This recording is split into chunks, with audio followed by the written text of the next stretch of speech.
देखिए trending star Khesari भैया और लालबाबू पंडित जी मोबाइल में बात करत तारे पब्लिक से, अपन जनता जनार्दन से।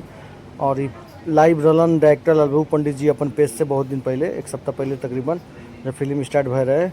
और एक रूम के सीन वो देखी, बगल में संजय पांडे भैया हवन, जब बहुत बड़ा खलनायक के रूप में वो लोग भोजपुरी में देखा था, कहीं कॉमेडी के रूप में देखा था, कहीं बाप के रूप में देखा था, कहीं बहुत ही बड़ा लेवल की फिल्म की शूटिंग चला था, प्रोडक्शन नंबर 1। और भैया देखिए संजय पांडे जी को थोड़ा फोनवा दे दीजिए भैया।